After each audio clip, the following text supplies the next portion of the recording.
அடுத்ததாக திரு சீமான் அவர்களை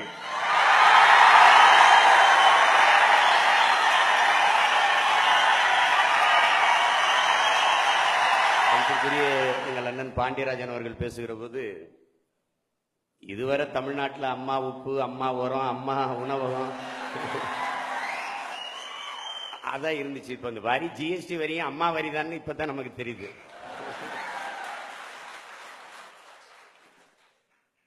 இந்த வரி விதிப்புக்கு பேரு சரக்கு மற்றும் சேவை வரி.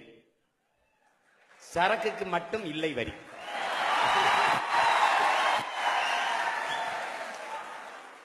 அம்பானியுடைய பெட்ரோலுக்கு வரி இல்லை, அதானியின் மின்சாரத்துக்கு வரி இல்லை, மல்லையாவின் சாராயத்துக்கு வரி இல்லை. ஆனா ஒரு ஓலை குடிசையில ஒரு 7 அப்பத்தாம் உடையிற ஓலைக்கொட்டானுக்கும் ஊறுகாய்க்கு வரி இருக்கு. ஊதுவத்திக்கும் மெழுகுவத்திக்கும் வரி இருக்கு. பர்கருக்கு 5 விழுக்காடு, கடலை மிட்டாய்க்கு 18 விழுக்காடு, தங்க பிஸ்கட்டுக்கு 3 விழுக்காடு, மக்கள் சாப்பிடுற பிஸ்கட்டுக்கு 18 விழுக்காடு. கடை என்னது, முதலீடு என்னது, உழைப்பு என்னது, எனக்கு லாபம் 10 விழுக்காடு தான். ஆனா வரி 25 கூட்டல் 28 53 விழுக்காடு. இப்ப நாம என்ன சொல்றோம், தயவு செய்து பெருமக்களே இந்த லாபத்தை எடுத்துக்கிட்டு வரியை என்ற கொடுத்துருங்க. ஜிஎஸ்டிக்கு முன்னாடி கடைக்கு பொருள் விற்பனைக்கு வந்தது, ஜிஎஸ்டிக்கு பின்னாடி கடையே விற்பனைக்கு வந்தது.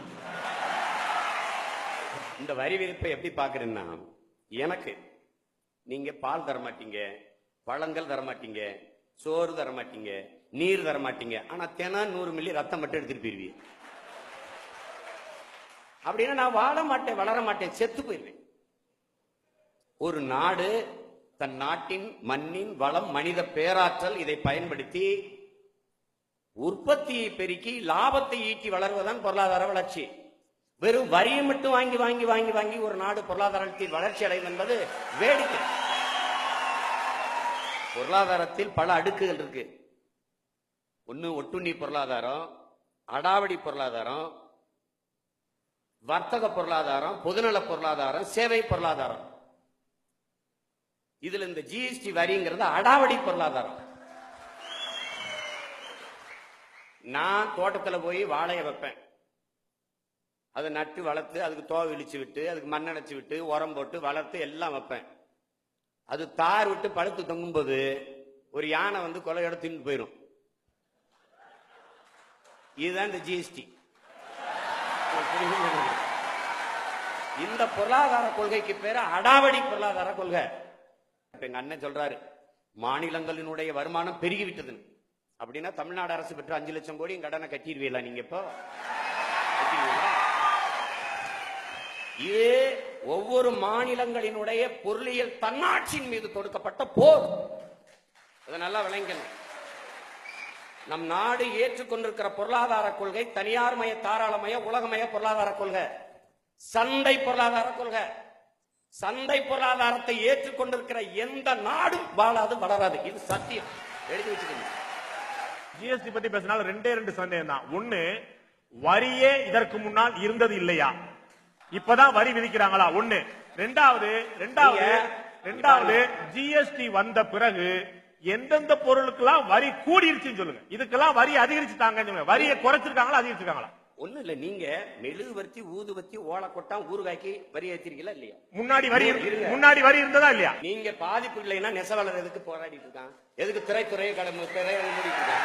எதுக்கு இந்த கோவைனாவே மாவரைக்கிற எந்திரம் தான், எதுக்கு பல்லாயிரக்கணக்கான தொழிலாளர்கள் போராடிட்டு இருக்காங்க?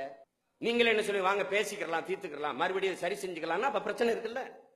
நாம என்ன கேட்கிறோம், 5 விழுக்காடு ஜிஎஸ்டி விதிக்கிற கனடா, அது அந்த மாநிலங்களுக்கு முன்னுரிமை கொடுக்குது. என்ன சொல்றது, அந்த மாநில அரசுகள் 7 இருந்து 12 விழுக்காடு வரி விதிச்சுக்கலாம். இந்த 5 விழுக்காடு ஜிஎஸ்டி விதிக்கிற கனடா நாடு கல்வியையும் மருத்துவத்தையும் சரியாக, சமமாக, தரமாக, இலவசமாக கொடுக்குது. என் நாடு அதை தருமா? இந்த கேள்வி நான் என்ன கேட்கிறேன், இந்த வரியை நீங்க எடுத்துக்கிறீங்க, 28 எடுங்க, 30 கூட எடுத்துக்கிறீங்க, இது என்னவாக எனக்கு எந்த வடிவத்தில் திருப்பி வரும்? என்னவா வரும்? இந்த வரியை எடுத்துக்கிறங்க, சுங்க வரியவா தூக்குங்க. 50 கிலோமீட்டருக்கு 50 ரூபா கப்பம் கட்டி கடந்து வரோம்ல, அதையாவது அதுவும் முடியல. ஜிஎஸ்டிக்கு திருக்குறளை எதையுமே நம்ம பாட்டம் பாடாம போயிட்டாரோன்னு நினைச்சோம். பாடியிருக்கிறார், வேலோடு நின்றான் இடுவென்றது போலும் கோளோடு நின்றான் இரவு. இதுக்கு என்ன அர்த்தம்? நள்ளிரவுல சாமத்துல ஆயுதத்தை வச்சு மிரட்டி மக்கள்கிட்ட பணத்தை பறிக்கிற திருடன் செய்யற செயல் எவ்வளவு கொடுமையானதோ, அது போல நள்ளிரவில் சட்டம் இயற்றி மக்கள்கிட்ட அநியாயமா வரி விதிப்பதும் அதை போல கொடுமையானதும். எல்லா நாடும் ஏன் நாட்டுல வந்து முதலீடு செய்து, ரஷ்யா வருது, கொரியா வருது, ஜப்பான் வருது. ஆனால் இது எந்த நாட்டிலேயாவது ஏன் நாடு முதலீடு செஞ்சிருக்கா? இல்ல. ஆனா ஏன் நாடு முதலீடு செஞ்சிருக்கீங்க சுவிஸ் வங்கியில.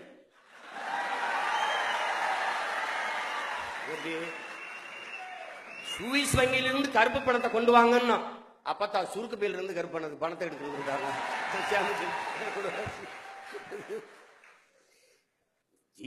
ஜிஎஸ்டி நாங்க என்ன வரியே வேணான்னு சொல்லல, வரியே வேணான்னு சொல்லல. எங்க அண்ணன் மதிப்பிற்குரிய அண்ணன் மகேந்திரன் அவர்கள் குறிப்பிட்டது போல காந்திய சுதேசி, காந்திய சுயராட்சியம், அதான் என்ன இருக்கோ அது, அதான் தற்சார்பு. இந்த தற்சார்பு பொருளாதார கொள்கையை வகித்த காந்தியினுடைய உதவியாளர் ஐயா ஜே.சி. குமரப்பா சொல்றாரு, வரி என்பது வளர்ந்து விட்ட மரத்தை வெட்டி கரியாக்குவது போல வரி இருக்க கூடாது. அப்ப எப்படி இருக்கணும்? அந்த மரத்தின் நன்கு கனிந்த கனியை மரத்திற்கு வலிக்காமல் பறிப்பது போல மக்களிடத்தில் வரியை பெறணுங்கிறாங்க. பண மதிப்பிழப்பில் என்ன சொன்னாங்க? பொறுத்திருந்து பாருங்கள், 6 மாசத்தில் நாடு சொர்க்கமாக போகிறது, எங்கேயோ போகிறீர்கள் எல்லாம். கடைசியா வளரும் நாடுகள் பட்டியலில் இருந்தே நம்ம நாட்டை தூக்கிட்டான்.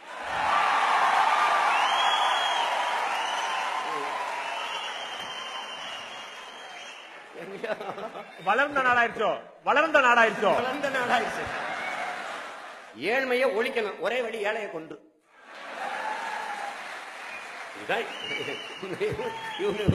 தத்துவ நிலைப்பாடு. இது கேட்கறதுக்கு ரொம்ப உணர்ச்சி பூர்வமா இருக்குது, கேட்கறதுக்கு மாற்று கருத்து இல்லை. என்னுடைய கேள்வி, எந்த பொருட்கள்லாம் அடித்தட்டு மக்கள் சாமானிய மக்கள் பயன்படுத்தி கொண்டிருந்த எந்த பொருட்களையே வரி உயர்த்தப்பட்டிருக்குன்னு சொல்லணுமா இல்லையா? எல்லாத்துக்கும் நீங்க இங்க பாருங்க, அத்தியாவசிய பொருளுக்கு வரி இல்லைங்கிறீங்க, ஆனால் மூலப்பொருளுக்கு தான் வரி விதிச்சிருக்கோம் அப்படிங்கிறீங்க. மூலப்பொருளை கொண்டு உற்பத்தி செய்யப்படுற அத்தியாவசிய பொருளின் விலை ஏறுமா யாராவது? அதான் கேள்வி. நீங்க மூலப்பொருளுக்கு தான் அத்தியாவசிய பொருளுக்கு நீங்க இருங்க, எதுவுமே பிராண்டட் பாக்கெட்ல வந்தா விலைங்கிறீங்க. அரிசி 1 கிலோ பாக்கெட், பருப்பு 1 கிலோ பாக்கெட், பால் பாக்கெட்ல வருது, அப்புறம் என்ன மைதா பாக்கெட்ல வருது, ரவா பாக்கெட்ல வருது, எல்லாமே பாக்கெட்ல தானே வருது பிராண்டட். அப்ப அதுக்கு வரி இருக்கா இல்லையா? அத்தியாவசிய பொருளுக்கு வரி இல்லைன்னா, அத்தியாவசிய பொருளுக்கு நீங்க வரி விதித்தால் நீங்க வரி இல்லைன்னு சொல்றதுக்கு பெருமைப்படக்கூடாது, சிறுமைப்படணும். கல்வி மருத்துவத்துக்கு வரி இல்ல, சேவை, ஆமா சேவை. யாருக்கிட்ட இருக்கு கல்வி மருத்துவமும்? அதான கேள்வி. எல்லாம் தனியார் மயம், தாராள மயம்னா அரசின் வேலை என்ன? கல்வி தனியார் மயம், தண்ணீர் தனியார் மயம், சாலை தனியார் மயம், போக்குவரத்து தனியார் மயம், மருத்துவம் தனியார் மயம். அரசின் வேலை என்ன? கமிஷன் வாங்கிட்டு கையெழுத்து போடுறதா? என்ன வேலை?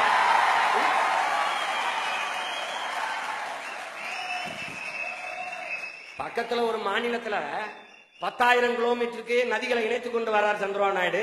இங்க பிரிந்து போன 4 அணியை இணைக்கிறதுக்கு வேலை நடக்குது. அங்க ஆந்திர மாநிலத்துக்குள்ள சந்திரபாபு நாயுடு அவர்கள் 2500 தடுப்பணைகளை கட்டுவதற்கு போராடி கொண்டிருக்கிறார். இங்க 3500 டாஸ்மாக் கடைகளை திறக்க போராடி கொண்டிருக்கிறார். எல்லாம் தெரிஞ்சுக்கிட்டா சரி. நன்றி, வணக்கம்.